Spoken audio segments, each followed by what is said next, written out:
Hello everyone, नमस्कार.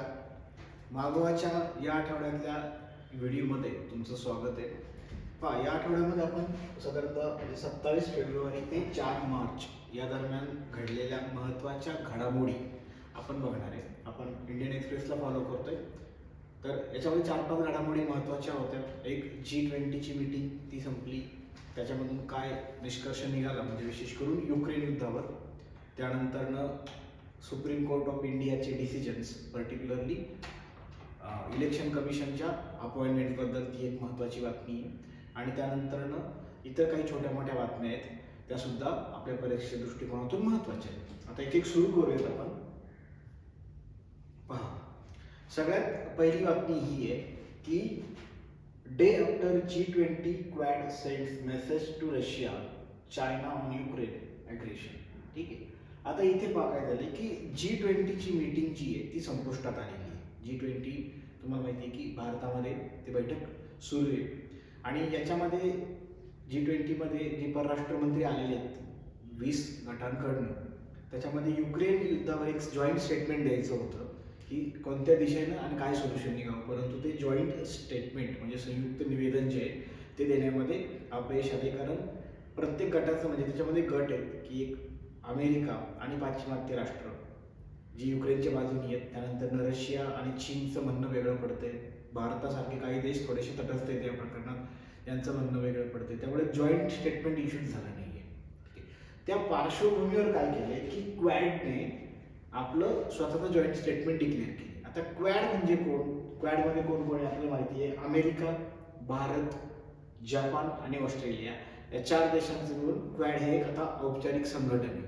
आणि क्वॅडचं विशेष करून काम काय आहे की चीन, जो दक्षिण चिनी समुद्र याच्यामध्ये जो ॲग्रेसिव्ह स्टान्स जो घेतलेला आहे चीनने, त्याला अटकाव करणं, यासाठी ही राष्ट्र एकत्र आलेली आहेत. सध्या इथे फक्त चर्चात्मक पातळीवरच निर्णय होतो, म्हणजे चर्चा होत असतात. आणि क्वॅडचं सुरुवातीपासूनचं एक संयुक्त स्टेटमेंट आहे की इंडो पॅसिफिकमध्ये जो काही म्हणजे जे काही समुद्री मार्गाने मार्गक्रमण चालतं, जो काही व्यापार होतो, जे काही चालतं ते सगळं रूल बेस्ड ऑर्डर असावी. एक जे इंटरनॅशनल लॉ आहेत समुद्र संदर्भातले ते लॉज तिथं फॉलो केले जावेत. आणि चीन काय करतो, इथे ॲग्रेसिव्हली काही पोस्चर्स करत असतो. असं हे एकंदरीत म्हणजे क्वॅडचं स्वरूप आहे. आता पहा, क्वॅडने यावेळेस काय केले, क्वॅडची बैठकीमध्ये हे नेहमीचं जे आपलं वचन आहे, नेहमीचं जी आपली मागणी आहे ती पुढे रेटलेली आहे, पुन्हा एकदा ती हायलाईट केलेली आहे की rule based order in Indo Pacific, नियमाधारित रचना व्हावी, आंतरराष्ट्रीय कायदे कानून आणि जे काही करार मदार असतील त्यांचा सन्मान केला जावा. ठीक आहे. त्याचबरोबर त्यांनी युक्रेनच्या संदर्भात सुद्धा एक पॅराग्राफ जोडलेला आहे त्याच्यामध्ये. आता हा पॅराग्राफ काय म्हणतोय, तर पॅराग्राफनी असं सांगितलेलं आहे की युक्रेनमध्ये शांतता शाश्वत स्वरूपाची यावी, त्यानंतर प्रादेशिक सार्वभौमत्व आणि अखंडता याचा रिस्पेक्ट केला जावा. हे बोलण्यात भारताला काय अडचण नाही आहे याच्यामध्ये. ठीक आहे. परंतु याच्यावर पहा असंही म्हटलेलं आहे की बाकीचं मात्र जनरली अमेरिकेची जी भूमिका आहे युक्रेन युद्धाविषयी, की अमेरिका सरळ सरळ रशिया म्हणजे जो संघर्ष झाला, भारत संघर्ष शब्द वापरतो, कॉन्फ्लिक्ट, युक्रेन रशिया संघर्ष, आपण हा शब्द वापरत नाही की रशियानं युक्रेनवर आक्रमण केले, हा शब्द भारत वापरत नाही. आक्रमण हा शब्द अमेरिका वापरत असते, इन्व्हेजन, आक्रमण असं वापरत असते. परंतु क्वॅडमध्ये भारताचा विचार करून म्हणजे असं चायनाच्या ग्लोबल टाइम्समध्ये आजची न्यूज आहे आणि त्याच्यामध्ये चायनाने टीका केली आहे की अमेरिकेने भारत दार्शनिक भूमिका घेतलेली क्वॅडमध्ये. आणि क्वॅडचे जे संयुक्त निवेदन आहे त्याच्यामध्ये काय केलेलं आहे, कॉन्फ्लिक्ट हा शब्द वापरलाय आणि इन्व्हेजन, रशियन इन्व्हेजन हा शब्द नाही वापरलेला, जो इतर वेळी अमेरिका वापरत असते. म्हणजे कुठेतरी भारताला सोयीची भूमिका मात्र घेतल्याचं दिसून येते. आणि एकंदरीत क्वॅडच्या एकंदरीत जो काही ठराव मांडलेला आहे किंवा जॉईंट स्टेटमेंट दिलेलं आहे त्याच्यामध्ये काय झालेलं आहे की भारताच्या भूमिकेला अनुकूल अशी भूमिका क्वॅडने सध्या घेतली. कारण क्वॅडचं एकच काम आहे की युनिटी तिथं द्यायची नाही आहे. आणि जरी युक्रेन युद्ध चाललेलं असलं तरी अमेरिकेचा मुख्य फोकस जो आहे तो इंडो पॅसिफिकमध्येच आहे आणि विशेष करून लोक हा चीनकडे आहे. त्यामुळं क्वॅडची एकता भंग होणार नाही याची काळजी त्या स्टेटमेंटमध्ये दिसतीये. आणि हे महत्त्वाचं आहे भारतासाठी. खरं तर हे महत्त्वाचं आहे की असं अमेरिकेकडनं भारतावर कुठलेही थेट प्रेशर आले नाही की रशिया विरोधात भूमिका घ्या. कारण भारतासाठी युक्रेन जो संघर्ष आहे तो कॉम्प्लिकेटेड आहे. त्यामध्ये भारत थेट अमेरिका राजाची भूमिका घेऊ शकत नाही, कारण रशियाला दुखावल्यासारखं होईल. आणि एकदम रशियाची बाजू एकदम घ्यावी तर अमेरिका दूर जाण्याची शक्यता आहे. अशा प्रसंगात भारतानं काय केलेलं आहे की युक्रेन युद्धाविषयी थोडी तटस्थची भूमिका घेतली आहे. आणि भारताने हेही म्हटलेलं आहे की सगळ्यात महत्त्वाची गोष्ट ही आहे की जगाला मान्य होईल किंवा दोन्ही बाजूला मान्य होईल असा तोडगा तुमच्या समोर आहे काय, आणि तो जर असेल तर भारत तो मान्य करेल किंवा भारताला पाठिंबा देईल. तर अशा पद्धतीनं परंतु क्वाडने अजूनही काही गोष्टीवर हे केलेलं आहे. विशेष करून चीनवर जो आहे तो दबाव वाढवलेला आहे आणि चीनच्या आक्रमक वर्तनावर टीका केली आहे. त्यानंतर संयुक्त राष्ट्रामध्ये चीन काय करतो, ज्या व्यक्तींना दहशतवादी ठरवायचं आहे त्यांच्या गोष्टीमध्ये खो घालतो. जसं की भारताने बऱ्याच दिवसापासून प्रयत्न चालवला आहे की मसूद अझहर असेल किंवा हाफिज सईद असेल या लोकांना इंटरनॅशनल टेररिस्टच्या लिस्टमध्ये टाकायचं. आणि त्या केसमध्ये चीन काय करतो, टेक्निकल होल्ड वगैरे आणून काहीतरी तांत्रिक कारण काढून व्हेटो वापरतो आणि तो प्रयत्न म्हणून पाडतो. मग अशा पद्धतीनं UNSCचे रूल हे चुकीच्या पद्धतीने चीन वापरतोय याच्यावर भर देण्यात आला. खरं तर ही डिमांड सुद्धा भारताच्या बाजूने जास्त आहे, म्हणजे ही सुद्धा भारताच्या पथ्यावर पडणारी बाब आहे. म्हणूनच तर चीनच्या ग्लोबल टाइम्समध्ये आज काय केलेले, क्वॅडच्या निवेदनावर टीका केली आणि भारत दार्जिना भूमिका अमेरिकेने घेतली आहे जास्त करून असं मत नोंदवलं, कारण हे मुद्दे भारताशी कन्सर्न आहेत सगळे.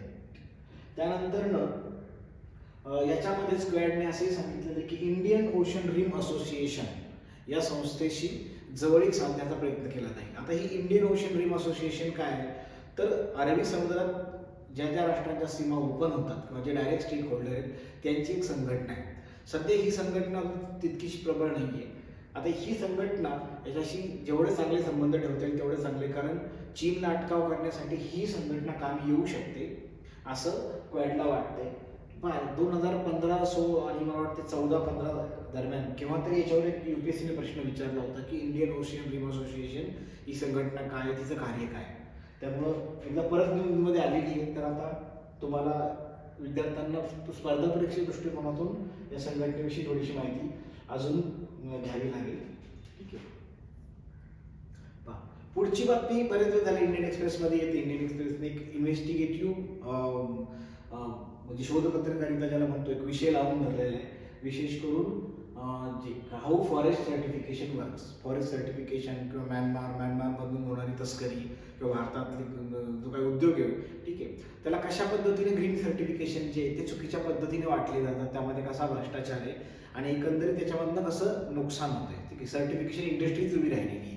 आता हे ग्रीन सर्टिफिकेट का दिले जातात, तर हे दाखवण्यासाठी की हे जे फॉरेस्ट प्रोड्यूस आहे, ठीक आहे, हे कुठल्याही याच्यामुळे कुठलंही म्हणजे डिफॉरेस्ट्रेशन होत नाहीये. त्याच्यानंतर ओरिजिन काय आहे, ठीक आहे, हे सगळं लिगल वेनी आहे, इलिगल याच्यामध्ये काही नाही किंवा पर्यावरणाला हानी पोचवलेली नाही असं एक प्रमाणपत्र दिलं जातं. म्हणजे काय होतं की युरोप आणि अमेरिकेच्या मार्केटमध्ये ते विकायला बरं पडतं. पण याचा फायदा घेऊन काय झालेलं आहे की अतिशय चुकीच्या पद्धतीनं ही ग्रीन सर्टिफिकेट्स वाटली जातात आणि त्याच्यामुळे काय झालेलं आहे की पर्यावरणाचंही नुकसान होते आणि भ्रष्टाचार पोपळलेला आहे.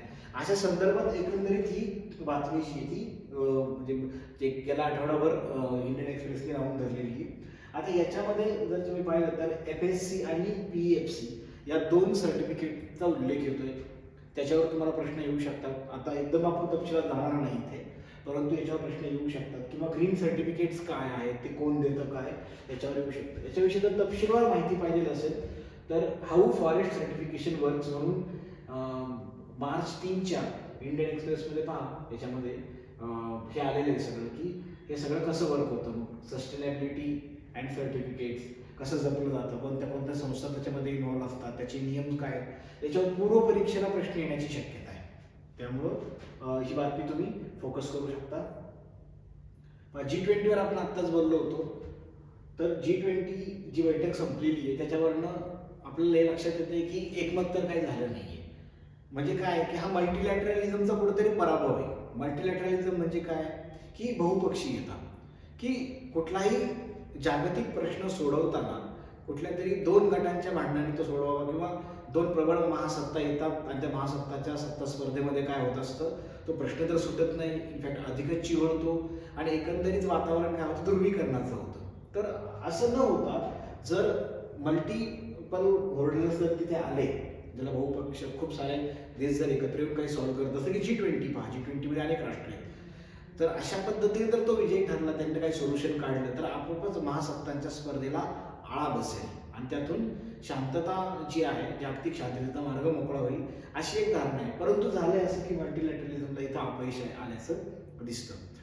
इराण जेव्हा न्यूक्लिअर वेपन बनवत होता सिक्रेटली म्हणा किंवा कसंही, त्याच्यावर JCPOA नावाचं ॲग्रीमेंट साईन झालं ते, आणि ते P5+1 यांनी मिळून ते साईन केलेले, म्हणजे सिक्युरिटी काउन्सिल आणि जर्मनी यांनी मिळून काय केलेले, इराण आणि अमेरिकेमध्ये एक शांतता करार घडून आणला होता. ठीक आहे. तर ते थोडं बहुत काय होतं की एक मल्टीलॅटरलिझमचं एक यश होतं. इथे मात्र ते होताना दिसत नाही. इथे काय होतंय की अमेरिका आणि पाश्चात्य राष्ट्र एका बाजूला आहेत, त्यानंतरनं चीन जो आहे, चीन आणि रशिया एका बाजूला आहे, भारत तटस्थ आहे. मग अशा पद्धतीमध्ये कशा अर्थानं, म्हणजे कशा पद्धतीनं एक युक्रेन प्रश्नावर सोल्युशन निघणार आहे ते समजत नाहीये. ठीक आहे. रशियाला काय करायचंय, रशियाला युद्ध लांबवण्यात स्वारस्य दिसायला लागलेलं आहे. त्याचं कारण असं की अधिकाधिक त्यांना वेस्टर्न कंट्रीज ज्या आहेत, युरोप जो आहे, त्यांची युनिटी टेस्ट करायची आहे. त्यानंतर अमेरिका कुठवर साथ देते हे बघायचंय. ठीक आहे. हा एक मुद्दा आहे. त्यानंतरनं अमेरिकेने आणि डिक्लेअर केलंय की पाश्चिमात्य राष्ट्र म्हणजे नाटो काय करेल आणि अमेरिका युक्रेनला जोपर्यंत मदत लागेल तोपर्यंत आम्ही ती देऊ. असं बाली जी गेल्या वर्षी G20 बालीमध्ये झाली होती इंडोनेशियामध्ये, तिथेही काही सोल्युशन निघालं नव्हतं, परंतु एक कन्सेन्सस काही 4-5 मुद्द्यांवर रशिया म्हणजे ॲग्री झाला होता. ठीक आहे. या G20 मध्ये रशियाने तिथूनही बॅकआउट केले. रशियाने सांगितलंय की जे सर्जेई लाव्हरॉव्ह आहेत परराष्ट्र मंत्री, त्यांनी घोषणा केली की बालीमध्ये जे काही ठरलं होतं, तर रशियासाठी ती भूतकाळातली गोष्ट आहे. रशिया म्हणजे थोडक्यात त्याला मानत नाही. याच्यातून असं हे दिसतंय की संघर्ष जो आहे तो चिघळण्याची शक्यता आहे. कारण रशियाची स्थिती अशी की रशियाला माघारी घेता येत नाही आहे. रशिया तिथे फारशी प्रगती करतोय असंही दिसत नाही, कारण रशिया स्टॉल झाला आहे तिथे मध्येच. अशा प्रसंगामध्ये एकंदरीतच काय झालेलं आहे की वेट अँड वॉचची भूमिका सगळ्यांनी घेतलेली, आणि रशियाने जेव्हा बालीमध्ये जे ठरलं होतं त्याच्यामध्ये थोडीफार कमिटमेंट दाखवली होती, त्याच्यापासून तो बॅकआउट झालाय आणि याला चीनने पाठिंबा दिलाय. इथे खरं तर चीन रशियाने जर विरोध केला असता, रशियावर एक दबाव आला असता आणि रशियाला काही कमिटमेंट फॉलो कराव्या लागल्या असत्या. परंतु चित्र सध्या तरी असं आहे की चीन जो आहे तो रशियाची पाठराखण प्रत्यक्ष अप्रत्यक्षरित्या करतोय, आणि त्याच्यामुळं काय झालेलं आहे की इकडे अमेरिका आणि पाश्चिमात्य राष्ट्र जी आहेत, म्हणजे नाटो वगैरे जे आहेत, ते युक्रेनच्या पाठीमागे उभे आहेत. मग या सगळ्या प्रश्नामध्ये काय झालं, थोडक्यात युक्रेन युद्ध हा महासत्तांमधला खेळ परत एकदा होऊन बसलेला आहे. आणि म्हणून जसं आपण मगाशी म्हणालो होतो की बहुपक्षीय सोल्युशन त्यावर काही यावं, पण ते काय येत नाहीये, तर तो महासत्तांचा खेळ होऊन बसलेला आहे. असो, सध्यापर्यंतची स्थिती तरी हीच आहे. याच्यामध्ये भारत G20चं नेतृत्व करतोय, त्यामुळं असं होतं की भारताला एक स्कोप होता की काही इनोव्हेटिव्ह डिप्लोमॅटिक वे दाखवून काही सोल्युशन हे करता येते का. परंतु एकंदरीतच भारताची तटस्थतेची भूमिका आहे ती भारताच्या दृष्टिकोनातून बरोबर आहे. त्यामुळे भारतानं त्यासाठी जास्त प्रेस करण्यासाठी प्राधान्य दिलेलं नाही, कारण जोपर्यंत चीन पाठिंबा देतोय, ठीक आहे, चीन ठामपणे उभा आहे रशियाच्या पाठीमागे, तोपर्यंत त्याच्या सोल्युशन निघणार नाही याची जाणीव सगळ्यांनाच आहे. असो, पहा, या आठवड्यातली सगळ्यात महत्त्वाची अजून एक बातमी होती ती की भारताच्या सर्वोच्च न्यायालयाने असा निकाल दिलाय की निवडणूक आयुक्त म्हणजे मुख्य निवडणूक आयुक्त आणि इतर आयुक्त जे आहेत, जे सेंट्रल इलेक्शन कमिशन आहे आपलं, त्यांची नियुक्ती याच्यामध्ये कशी केली जावी, तर याच्यामध्ये पंतप्रधान असतील, लोकसभेतील विरोधी पक्षनेता असेल आणि स्वतः सरन्यायाधीश म्हणजे चीफ जस्टिस ऑफ इंडिया असेल, यांच्या समितीने जी शिफारस केलेली ती व्यक्ती निवडली जावी किंवा त्या व्यक्ती निवडल्या जाव्यात, असा हा आदेश दिलाय. आता असं आहे की सध्याची नेमणूक कोण करतं, ठीक आहे, तपशिलात जाण्याचं काही कारण नाही फारसं, परंतु आपल्याला माहिती आहे की पंतप्रधानांच्या सल्ल्यानं राष्ट्रपती नियुक्ती करत असतात. आता फक्त पंतप्रधानच नाही तर चीफ जस्टिस ऑफ इंडिया म्हणजे सरन्यायाधीश आणि विरोधी पक्षनेते, लोकसभेतील विरोधी पक्षनेते, हे तिघांची मिळून जी समिती असेल ती रिकमेंड करेल नावं, असं ठरलेलं आहे किंवा असा आदेश दिलेला आहे. आता याला महत्त्व फार आहे. पहा, पहिली गोष्ट ही आहे की घटनेने म्हणजे घटनेमध्ये जी तरतूद आहे निवडणूक आयुक्तांच्या नेमणुकीची, त्याच्यामध्ये काय केलेलं आहे की ते पार्लमेंटवर सोपवलेलं आहे की पार्लमेंटने कायदा बनवावा आणि त्याप्रमाणे या नियुक्त्या व्हाव्यात. गेल्या 70-75 वर्षामध्ये भारतात कोणत्याही पक्षाने याच्याबाबत गांभीर्याने कुठले काही कायदा बनवण्याचा ऐकिवात नाहीये. आणि याच्यामुळे काय झालेलं आहे की आत्ता सध्या निवडणूक आयोग जो आहे तो सत्ताधाऱ्यांच्या खूप प्रभावामध्ये येतोय असे आरोप होऊ लागले. ते आधी येत होते, परंतु आता ते प्रकरण जास्त आहे. आता महाराष्ट्राच्या सत्ता संघर्षाच्या एकंदरीत प्रकरणामध्ये तुमच्या ते लक्षात आलं असेल की निवडणूक आयोग त्याची स्वायत्ता यासाठी खूप बदनाम झालेला आहे. या सगळ्या पार्श्वभूमीवर हा निर्णय आला आहे आणि सुप्रीम कोर्टने क्लिअर केलेलं आहे की अशा पद्धतीनं नियुक्त्या केल्या जातील आणि जोपर्यंत संसद कायदा बनवत नाही तोपर्यंत आम्ही आता जी व्यवस्था सांगितली आहे तीच लागू राहील. मग याला खूप मोठा अर्थ आहे. आता याच्यामध्ये काय झालेलं आहे की काहींनी या निर्णयाचं समर्थन केलंय, काहींनी या निर्णयाला विरोध दर्शवलेला आहे. ज्यांनी समर्थन केले त्याच्यापैकी एक फॉर एक्झाम्पल माजी निवडणूक आयुक्त एस वाय कुरेशी, आणि यांनी असं म्हटलेलं आहे की याच्यामुळे काय होईल की जी 70 वर्षामध्ये जी उणीव राहून गेलेली एक इतकं महत्त्वाचं इन्स्टिट्यूशन याच्यावर नेमल्या जाणाऱ्या व्यक्ती ह्या निष्पक्षपाती असाव्यात, सरकारी प्रभावापासून मुक्त असाव्यात, इन्स्टिट्यूशनल इंटिग्रिटी जपली जावी. ठीक आहे, तर हे कुठेतरी जपलं जाईल, चांगलं होईल आणि लवकरात लवकर आता संसदेने तो कायदा बनवावा. म्हणजे काय होईल की हे सगळं बॅलन्स होऊन जाईल असं आहे. असो, ही मागणी जोपर्यंत मागणी जी आहे गेल्या 50 वर्षांपासूनची मागणी आहे की निवडणूक आयोगाच्या नेमणुकीसंदर्भात काहीतरी सुधारणा व्हाव्या. याच्यामध्ये लोकशाहीचा प्रश्न आहे, इन्स्टिट्यूशनल इंटिग्रिटी, इन्स्टिट्यूशनल ऑटोनॉमी ज्याला स्वायत्तता म्हणतो त्याचा एक संबंध आहे. ठीक आहे, विश्वासार्हता खूप महत्त्वाची आहे. त्या आयोगाची जी आहे ती विश्वासार्हता खूप महत्त्वाची आहे आणि आपण आता बघतोय की निवडणूक आयोगानं विश्वासार्हता बऱ्यापैकी गमावलेली आहे.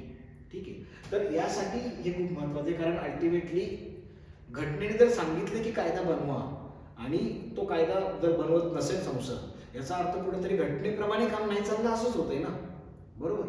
मग या पार्श्वभूमीवर पहा काहींनी काय केलेलं आहे की याच्यावर टीका पण केलेली आहे. टीका काय केली आहे की कायदा बनवणं संसदेचं काम आहे, न्यायालयाने कायदा बनवू नये.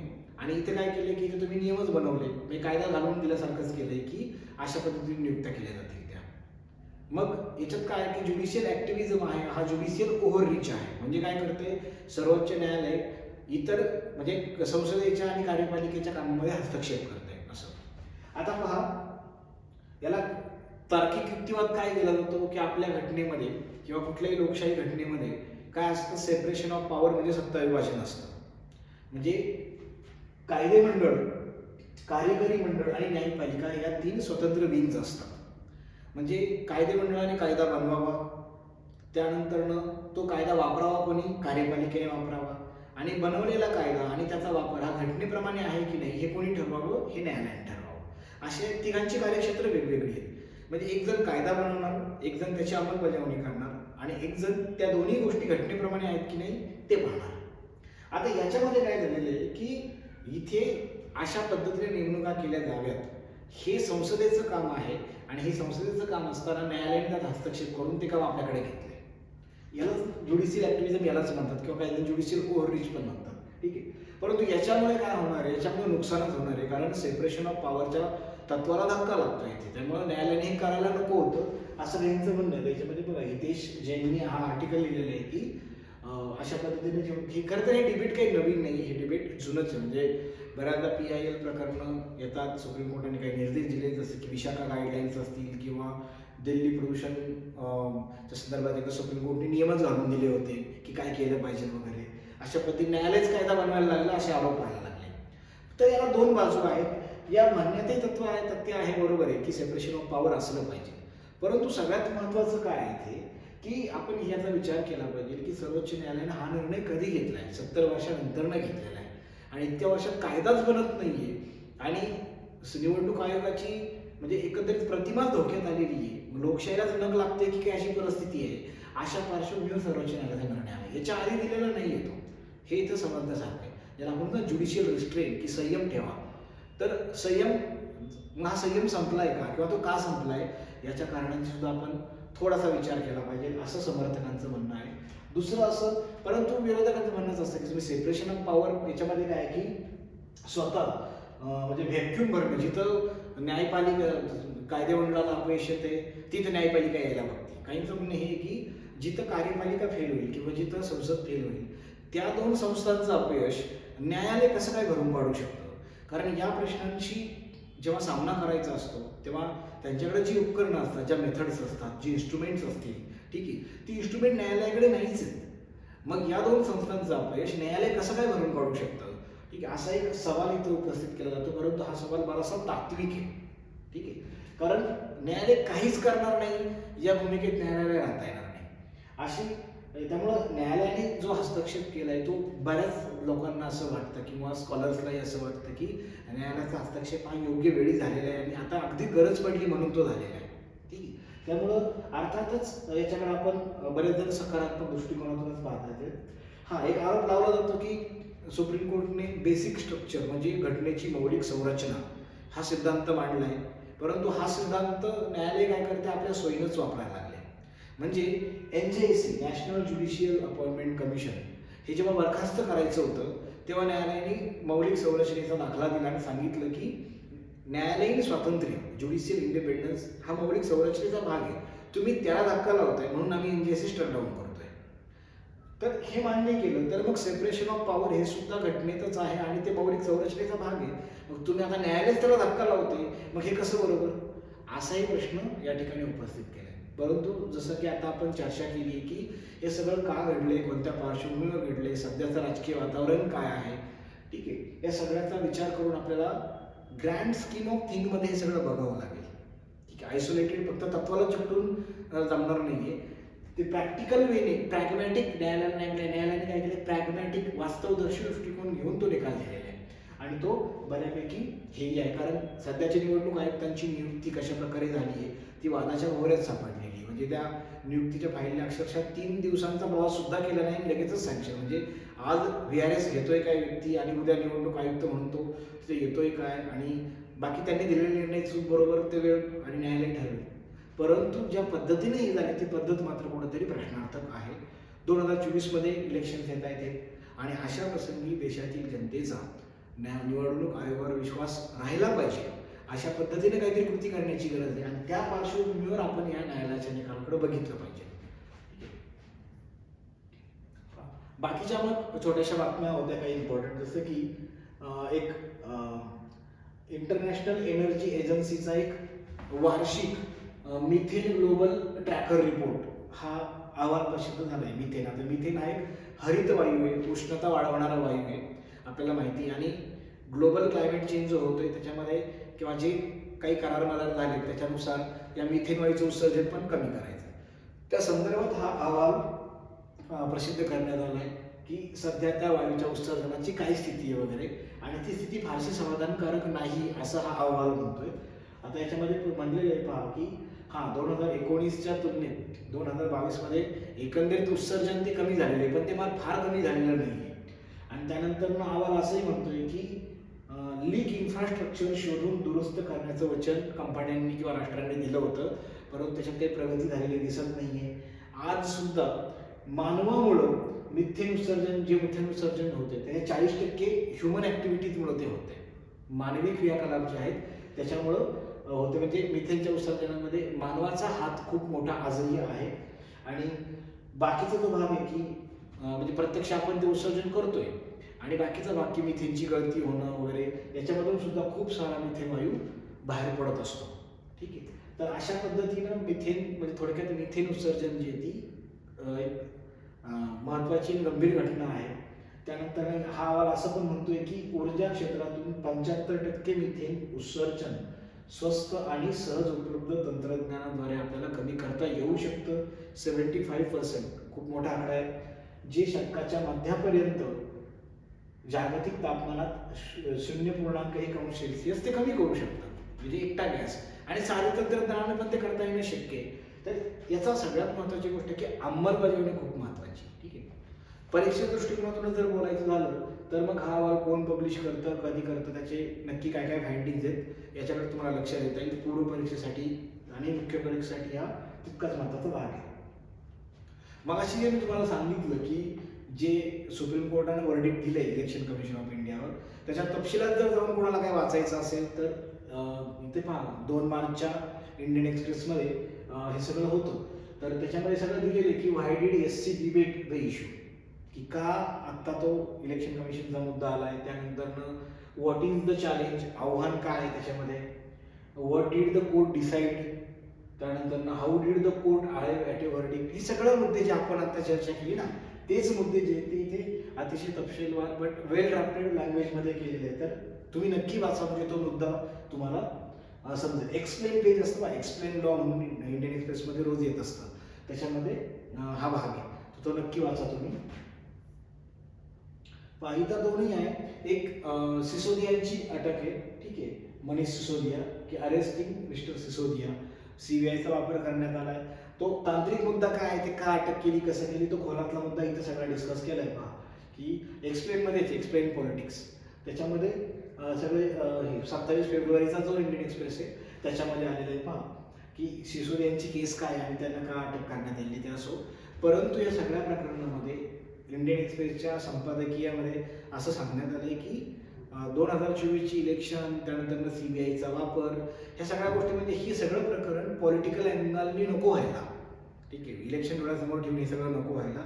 आणि आम आदमी पार्टीने सुद्धा नुसतंच आकांड तांडव करण्यापेक्षा एक ड्राफ्टेड स्टँड त्यांचा असला पाहिजे, की या नक्की मुद्द्यांसाठी भांडलं पाहिजे, की ड्यू प्रोसेस ऑफ लॉ ज्याला आपण म्हणतो, कायद्याची योग्य ती प्रक्रिया, त्या प्रकारे गोष्टी झाल्यात का, म्हणजे सल्ला सीबीआयला पण दिलाय आणि सल्ला आपला पण दिलाय की कायद्यावर बोट ठेवा, आणि जिथे कोणी मनमानी वापर होतोय संस्थांचा म्हणा किंवा त्या प्रक्रियेचा वापर होतोय त्याच्यावर बोला, म्हणजे त्यातनं काय होईल की कन्स्ट्रक्टिव्ह डिबेट पुढे उभं राहील. रदर दॅन हंगामाच करत बसते फक्त, तर मूळ मुद्दा जो आहे म्हणजे घटना, त्याची इंटिग्रिटी, एकंदरीत लोकशाही, याच्या संदर्भात हे मुद्दे आहेत. आणि आपण फक्त पर्टिक्युलर मुद्द्यांवर जर फोकस केलं, वरवर जर फोकस केलं, तर मुख्य डिबेट दूर राहिले, जनता त्यापासून लांब राहील. त्यामुळे ते हायलाईट करणं गरजेचं आहे, की जसं की आता इलेक्शन कमिशनचं आपण बघितलं की स्वायत्तता हा मेसेज लोकांपर्यंत गेला. मग सिसोदियांच्या अटकेमध्ये तो मेसेज गेला का, नाही गेला, मग तो जावा असं संपादकीयाचं म्हणणं आहे. ते अशा पद्धतीने वर्तन झालं पाहिजे. आणि बाकीचे 2 आर्टिकल सुद्धा जाता जाता तुम्ही वाचू शकता, म्हणजे जसं की याच्यावर की आपली घटना जी आहे ती घटना निर्मिती होत असताना की महिला जे सदस्य होते त्यांनी कसं योगदान दिलं, त्याच्यानंतर कोणत्या कोणत्या पर्टिक्युलरली कोणत्या मुद्द्यावर त्यांचं काय काय म्हणणं होतं, कोणत्या मुद्द्यावर त्या असहमत होत्या, म्हणजे थोडक्यात एक फेमिनिस्ट बाजूने पाहण्यात आले की घटना निर्मिती जी झालेली आहे, ठीक आहे, ती फॅमिली बहुतांशी पुरुषांनी केलेली आहे, आणि मग त्याच्यामध्ये स्त्रियांचे प्रश्न किंवा त्यांचा कन्सर्न दिसतोय का आपल्याला वगैरे वगैरे, असा एक लेख आहे, निबंधाला वगैरे कामाला येऊ शकतो. तर अशा पद्धतीनं जर तुम्ही बघितलं, ठीक आहे, तर हा या आठवड्याचा मागोवामधल्या काही महत्त्वाच्या बातम्या होत्या. नेक्स्ट वीकमध्ये आपण अजून काही चांगल्या महत्त्वाच्या न्यूज ज्या व्हेरी व्हेरी इम्पॉर्टंट असतात त्याच्यावर चर्चा करणार आहोत. ठीक आहे, तोपर्यंत थँक्यू.